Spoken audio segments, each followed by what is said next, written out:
in the CBD, in the city, in Nairobi, I don't feel safe. Kenyans are scammers. Hey guys, how are you all doing? I hope you guys are doing amazing. As for me, I'm doing great, and I hope God is protecting each and every one of you. And today is a beautiful day. The sun is out. How do you feel about today's weather? I feel so amazing for the weather in Uganda. So guys, anyways, today I have a sit down video and I'm so excited to have Mr. Roland. Yes, this is Mr. Roland Travel in the building, guys. So since he has been to Nairobi, he's going to be telling us his first impressions of Nairobi and Wow. what really shocked him. My first impression of Nairobi, Kenya was a culture shock. Why? I have never been to most of the East African countries, but Okay. I've ever been to Rwanda before, Okay. which was good. The country was clean. Rwanda is so beautiful. I've ever been to Kampala, which is a very nice city. But Nairobi, it's like a mind-blowing city. Everything looks different in Nairobi. The people and how things are going in Nairobi, the businesses, people are working. Like how fast the people are in the city, and the way how people are talking about money. Like here, we talk about money, but we don't go for it. What You do you mean understand, by like- that? Yes, you find somebody maybe they're broke, and then they tell you I want to do this, or maybe but in Nairobi they go for it. They go for it. It's like dating a woman. Let me give you an example. Yeah. It's like in Nairobi, when you're dating a woman, you don't have to go corner. You don't have to go You don't have to go corner. corner. You have to go straight. Even dating in Nairobi, you have Yeah. to be straight. You have to say Yeah. what do you want? What do you need? Yeah. Yeah. Okay. What do you say about the infrastructure?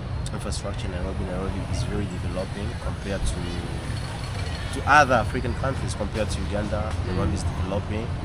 I was in Westlands, I was in Kilimani, I was in Lavington, I was in so Wow. many places in So you Nairobi. were flexing in rich neighborhoods, eh?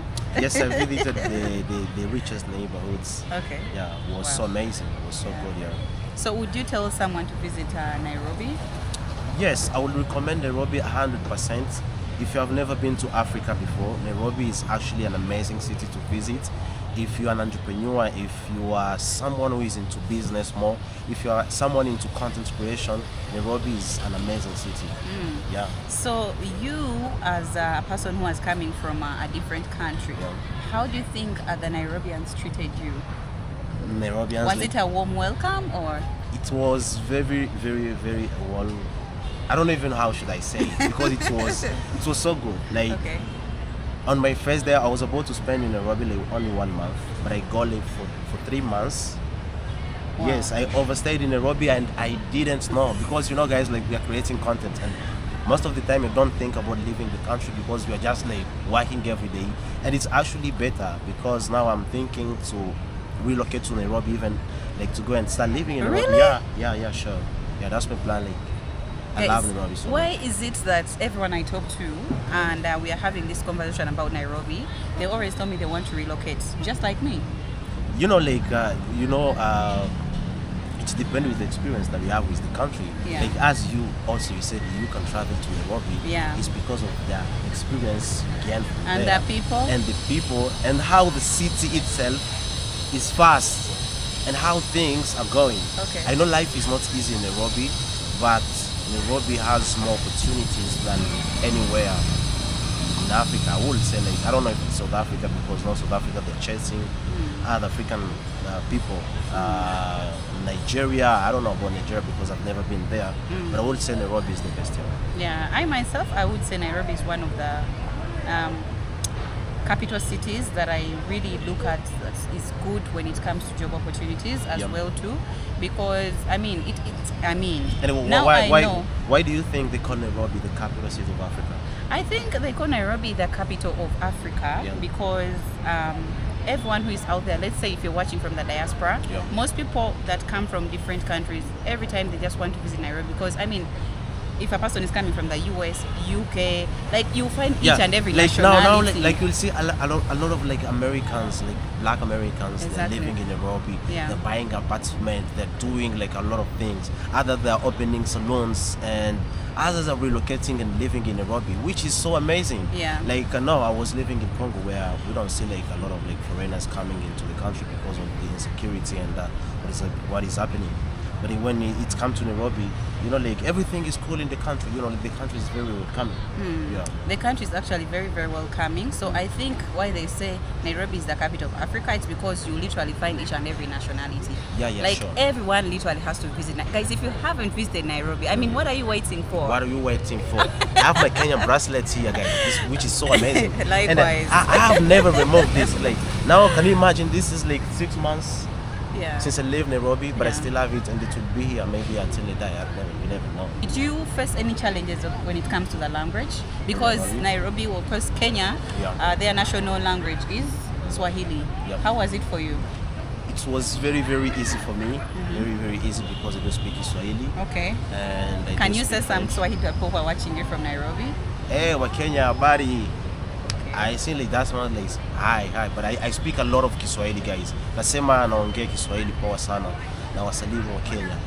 Hey, Yeah. me the only, I think I know like a few Swahili words. Yeah. And most times actually Kenyans always come for me, they are like, Harriet, you've stayed in Kenya for so long, how comes you don't know Swahili, you know? Guys, I'm telling you, I'm trying. I'm really, really trying. But I know Mambo, Poa, yeah. Kofi. Those are like the easiest one. But Yeah. me, I know the good Kiswahili guys. You can go on my YouTube channel and check some videos I speak Kiswahili. I speak good Kiswahili. In my vlogging style videos, I do speak Kiswahili more. So it was not like a challenge to you when it It comes wasn't to a challenge. the language. No, it wasn't a challenge. Okay. Yeah. Let's talk about the security measures. Do you think Nairobi is extremely safe? I would say there is sometimes in the CBD, in the city, in Nairobi, I don't feel safe sometimes. Yeah. Yes, for real. Like if you go like at night, sometime alone in Nairobi yourself, it's not safe. I don't think it is safe. Maybe. You don't think it is safe? I don't think Nairobi is somehow safe. And I know why you're saying it is not safe, because there is no country that is 100% safe. Yeah, But sure. I think you just need to know how to manage your time. Like I'm supposed to be here at a particular time. Yeah. You know, as like let's say me, a solo female traveler, how I manage my movements out there is because I know how to manage my time. I know the time I'm supposed to be outside creating content and the time I'm supposed to be indoors. Yeah. So I think what you're saying is true, but I think Nairobi is somehow safe yeah. if you know No, where yeah, to go yeah, at the yeah. right time. Yeah, if it's actually at night time, it's not safe. You Yeah. have to say, because even in Kampala, yes, I work midnight, like even in Uganda. Yeah. In Nairobi, even I've been trying like to walk up to midnight. Yeah. Because now it's content. Maybe I'm going to record a night live, so I have to go. Exactly. And yes, you just feel like yes, it's safe and it's not safe because you can just find some bad people on the way, and you know. Okay. Onakugongea. What is onakugongea? Yeah, it's like yeah, you just fight. Oh, it's just like fighting and all Yeah, that. yeah. So for those ones who are watching us, actually, don't think that Nairobi is 100% safe. No, Uh-huh. it is somehow safe, but you just need to know where to go at the right time. Yeah, sure. All right, but that one still cannot limit you from visiting Nairobi. I mean, it's one of the beautiful cities Yeah. that I've ever visited. And shout outs to the governor of Nairobi, Sekaja. Sekaja. You're doing an amazing job. Yeah. Even someone has been telling me about Sekaja. Yeah. Say like, yo, Nairobi is developing so fast. You know? Exactly. All right. You can you also share with us about the cost of living? How was it for you? The cost of living in Nairobi, you know, like for the first time when I reached in Nairobi, it was too expensive because now I reach and I go to the hotel, and which was too expensive. I've been paying like sometimes like 3,000 Kenyan shilling, like daily. Per day, Yeah. you paid 3,000 Kenyan shillings? Yes, That's even a lot I of paid money. like for a week before even going to like to a cheaper place, which was good and very affordable for me. But for the first time it was expensive, but I would say like the cost of living in Nairobi is okay. It's not too expensive. When it comes to accommodation, When it comes to accommodation, I would say it's a bit expensive compared to Uganda here. then when it comes to the foods, When it comes to the foods, no, Kenya they have food, but not as much as Uganda. of course. Yeah, but Kenya Of they have course. food. It is cheap because We usually go to the supermarkets, and in the supermarkets they have like everything. You go to the supermarket, you buy from there, and it's very, very cheap. When you buy it from the supermarket, I think. Really? Yes. I think when you buy it like on the street, because me, I used to taste more of street foods. And Street also food, yeah. when you go to places like Kibandaski, you know there are places like Kibandaski. Kibandaskis are these places that are very tiny, but they sell like I got you. foods, places like I that. got you. So I think even I mean, like, Kibandaski I mean, is cheap. like cooking home.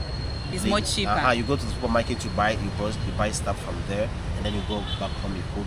It's Okay. cheaper. Yeah.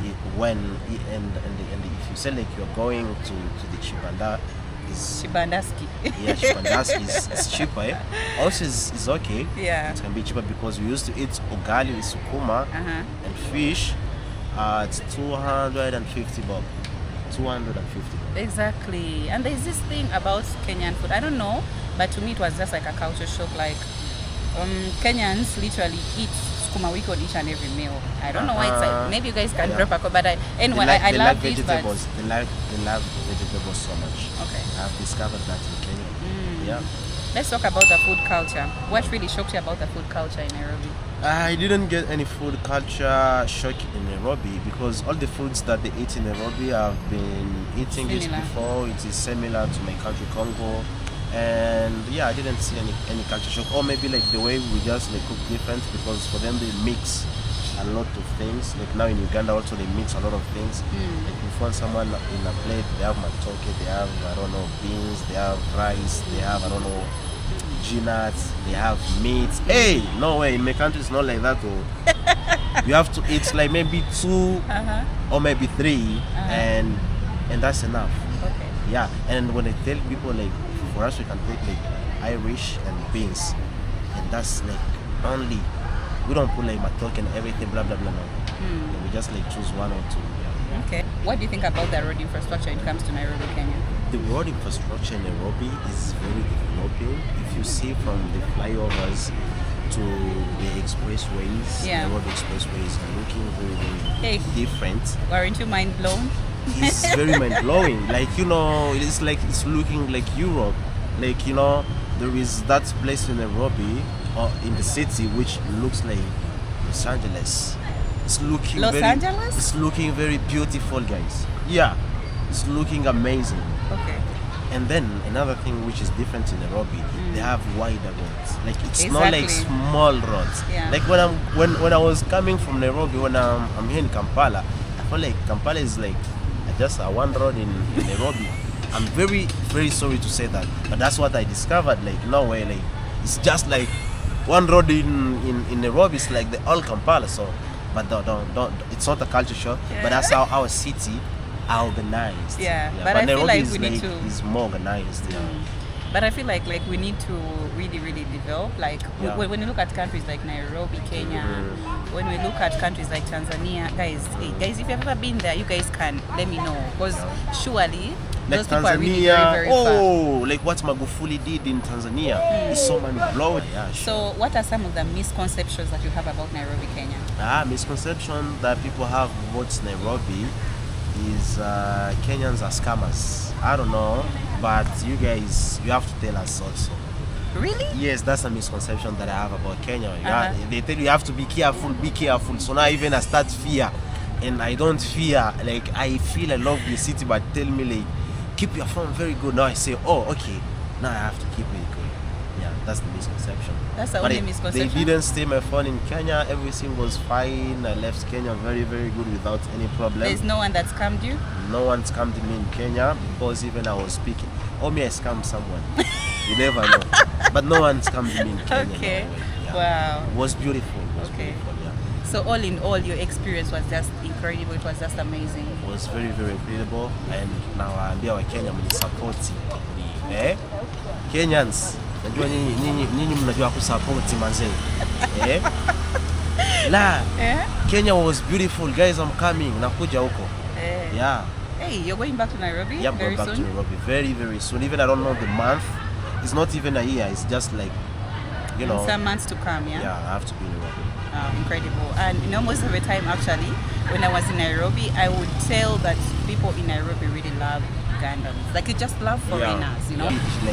She has a Kenyan boyfriend. That's why she wants to go Hey, back. hey. Like, I didn't ask that question. Yeah. Maybe you have a Kenyan boyfriend. Hey, no. But Okay. actually, you're not the first person to ask me that question. Yeah. But the answer is, guys, when I go to Kenya, I'm just there to work. Okay. I'm not seeing anyone in Kenya. All right? Yeah. That's good. That's Okay, so I think we're going to be closing this, but before we close it, maybe you can share, or what advice would you give the people who are watching you from the diaspora, even in Africa? What can you tell them? okay. Yeah, before traveling to any country, have a plan on what you want to do in the country, and actually select a location that you're going to stay in the country. If it is Nairobi, Kilimani, like those Westlands, those places are more safer for you, like as a foreigner or as a traveler. Like places like the place you said is Kilimani, Kilimani, Kileresha, or Lavington. Those places. Yeah. Lavington is the richest neighborhood. I think, guys, drop a comment and let us know which one is the richest The neighborhood in Nairobi. Yeah. Because if I say that, was it like Kilimani, the richest neighborhood, and some people they say no, it's like a middle, blah blah blah blah blah. Yeah. Yeah, but you guys, you can let us know in the comment section what is the richest place in Nairobi. And then what I would recommend to people is actually, if you're visiting Nairobi, have a plan. Have maybe like a business that you're going to do in the city that will help you to stay more and to stay focused and to stay motivated. And the last one is, would you advise someone to invest in Nairobi? I will recommend you to invest in Nairobi. If it is in real estate, Nairobi has a very, very big market When it comes to real estate, yeah, you can do your Airbnb, you can do anything. You can be in buying and selling land, you can be in buying and selling apartments in Nairobi, and all in all it works here. All right, guys, so if you have left out anything, kindly drop a comment and let us know in the comment section. That was it for this video. I hope you guys enjoyed it, and stay tuned for the next episode. I think I'll see you in the next one, and kindly don't forget to subscribe to Mr. Roland Travel. Mr. Roland Travel on YouTube, guys. All right, so please check him out, and I'll leave his link in the description. I think we shall see you in the next one, and I always say, love is for free. Share the love. Ciao. See ya.